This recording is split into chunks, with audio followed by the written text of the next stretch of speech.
Teja, and this is the University of Chicago Public Policy Podcast.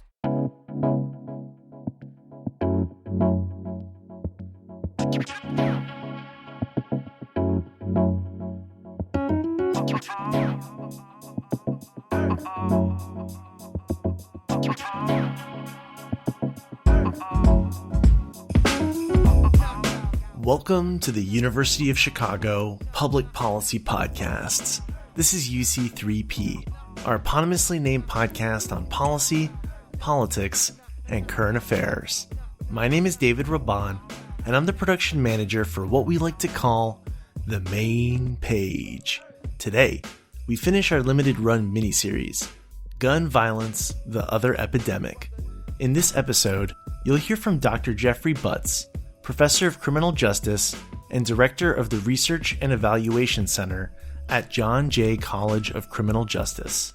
Given his title, you might have thought he'd talk to us about prosecution or incarceration. Instead, he talked to us about approaching gun violence as a public health issue. Before we get into the interview, a couple notes. First, remember to check out our prior episodes in this miniseries. We discussed gun violence in terms of policy advocacy and community organization. Second, if you liked this episode, go back and listen to our recent miniseries on the COVID-19 epidemic. Things are moving quickly, but those episodes still hold up. Now, let's get straight into the interview. Without further ado, here's Professor of Criminal Justice, Dr. Jeffrey Butts.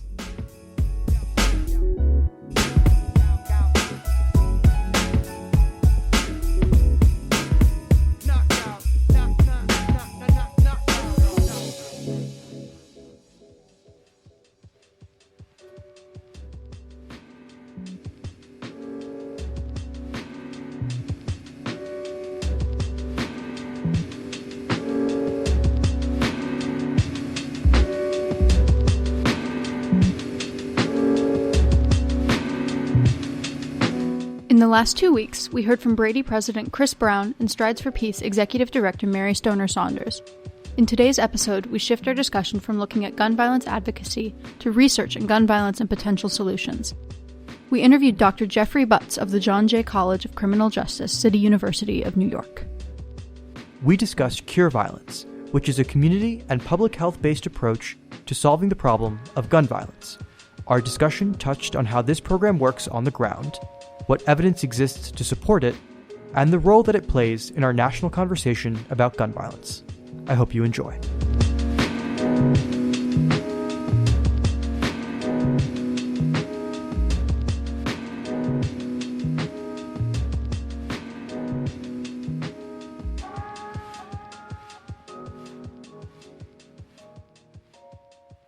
Dr. Butts, thank you so much for being on UC3P. Sure, happy to join you. I want to begin by asking you to tell us more about your work with the Community-Based Violence Prevention Program. So that was a number of years ago. That was a federal grant to test the impact of federally funded programs to reduce youth violence. And the research challenge was the federal government handed out grants to a number of cities and then exercised very little control over what the modality would be. So we were forced to basically, instead of having a cross-site evaluation, we had a multi-site evaluation of slightly related but varying strategies. You released a paper about a program called Cure Violence. Can you tell me what are the key ideas behind the approaches of Cure Violence? So Cure Violence is, people call it the public health approach to violence reduction because it's an attempt to reduce violence using community resources rather than rely on the coercive power of the state through policing, law enforcement, and punishment. Americans love punishment, and it's really hard to change the frame. If you're saying we're going to reduce violence without calling the police, we're going to organize the community itself to reduce violence. So it's a challenge politically. But the core ideas are there are enough people in any neighborhood to help reduce violence. They just need to form attachments and relationships with the people most inclined to commit violence and try to, through relationships, dissuade them from behaving that way. And that means hiring people to hang out in neighborhood parks, to be on the street, and to people who know the neighborhood. And to talk to, unfortunately, what we're talking about is usually young males. So the older people sometimes behave violently and females sometimes, but I think we all know the vast majority are young men. And so this project that we did focused on 18 to 30-year-old males. And we worked in a number of neighborhoods around New York and evaluated the impact of these programs. And the basic strategy is, so I mentioned hanging out in the parks and forming relationships. Those positions are called violence interrupters. And there's a good film you can look at called The Interrupters. It was made about maybe 6 or 7 years ago that followed some of these people around in Chicago and watches them talk to people and sort of try to work their magic. And I use the word magic, and that means it's hard. You can't turn off a behavioral trajectory just by chatting up someone and pointing out to them that violence is bad and it's going to end up bad for them too. It's tough. But one key thing that Cure Violence believes is the best people to do that are people who know the neighborhood, who know the life, who aren't judgmental, know the language, know all the slang. And that means you got to come from that neighborhood. You can't hire some white kid from up by Northwestern and send them into a neighborhood on the south side of Chicago and say, hey, get to know people, try to influence their behavior. So you need to hire people from the neighborhood. And that means you're hiring people that themselves have grown up in and often disadvantaged. They may have been involved in violence themselves. They may have been involved in a street crew or clique of some kind, maybe have gone away and done a period of incarceration and now they're home. Those are exactly the kind of people you want to hire.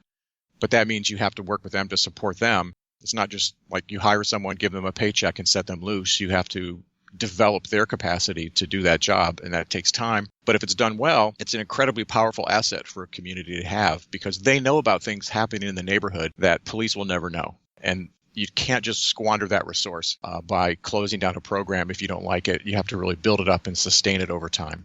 Can you give me a sense of how the implementation of a Cure Violence approach works on the ground?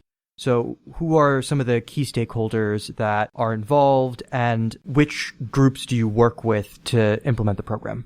Gary Slutkin, who's still the director of this organization, I think he was on a faculty position at UIC and realized that he needed to help start something and have a model, have an approach that could be systematized or replicated in various places. And so the key thing in building a program is, as I just explained, hiring the right people. Then you need to have a physical location in the neighborhood. So again, you don't want an office in the Loop trying to serve neighborhoods on the south side. You need to have a neighborhood presence.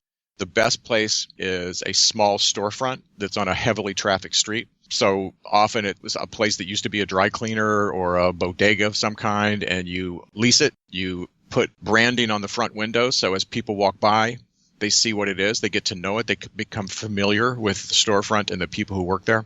And then you need some organizational effort. So you need to hire a supervisor or a manager. And in addition to the violence interrupters, there's also a category of employee called outreach workers, which are kind of like traditional social workers or community organizer or caseworkers. Their job is after the interrupters have formed a relationship. I mean, let's make up a case, and let's say there's a kid called AJ who lives on the south side and has been in a street crew, often has a pistol in his pocket, and is at high risk for either being victimized or victimizing someone else with violence.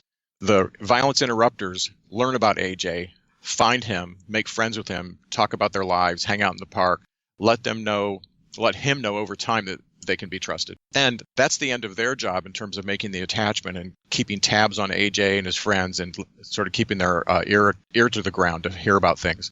Then the outreach worker comes along, is introduced by the violence interrupter, and the outreach worker talks to AJ about what his life is like. So maybe AJ is 18. Maybe he doesn't have a high school equivalency. So they ask him if he would like to do that. They help him make connections with a program which would give him his high school equivalency. Then they talk about employment and what he needs, and they sort of attach him to a work opportunity. And as you probably know, getting people from disadvantaged communities in the labor market is no small feat. First of all, they're excluded. The labor market often doesn't want them. And so they have to learn the skills to sort of climb that mountain by themselves. And so the outreach workers work with them to try to get them ready for the labor market and capable of holding on to a job. And all the time that's happening, they're dealing with other life challenges. Where does AJ live? Is he at home? Was he living with his grandmother and now has been kicked out because he got arrested? Is he couch surfing? Is he homeless? and they deal with those situations. So you just try to introduce some stability into his life. And none of those things are easy. Social structures often are a deterrent to helping people like this kid, AJ. So you spend time, you make the effort, you act in his interest. Can we talk about causal effects? Do we know what the causal effects are? Do we have good evidence for those? Basically, the bulk of the question is cure violence working? We know from our own research and from the literature so far that this is not a magic solution. It doesn't solve all violence problems, but it can have a significant effect. So in a neighborhood, just pick, I don't know if Woodlawn is still a good example in Chicago, but say AJ lives in Woodlawn and you learn his friendship network and you start working with them, and pretty soon you've got 30 or 40 young men that you're working with. And you go back 2 years later, and in that neighborhood, there are, say, 10 fewer shootings than the 5-year trend prior. And of those, 3 were typically homicides. So you can, through post hoc statistical analysis, start to see, if you do this in multiple neighborhoods, what if in each of these neighborhoods you reduce fatalities due to gunfire by 3? From a citywide perspective, that doesn't seem critical. In a neighborhood, though, that could be profound. And 3 averted homicides in just raw cost-benefit terms can save enough money due to the reduction in social harm to pay for that program. Each of these programs might cost $500,000 a year to house in a neighborhood, and 4 homicides would pay for the whole program. The trick is that money is hypothetical. It's based upon analysis. No alderman, city council person, mayor can see their budget sheet and see the numbers coming out of the budget or coming back into the budget from savings. And so it takes sustained discussion and evidence to slowly turn them to realize that it could be a good investment for them. Using the term good evidence is the first challenge.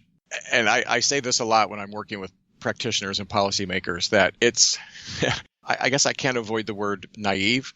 It's naive for people to look at published literature and take all the studies you can find, rank them on rigor and design, find the top 5 and say that's what works.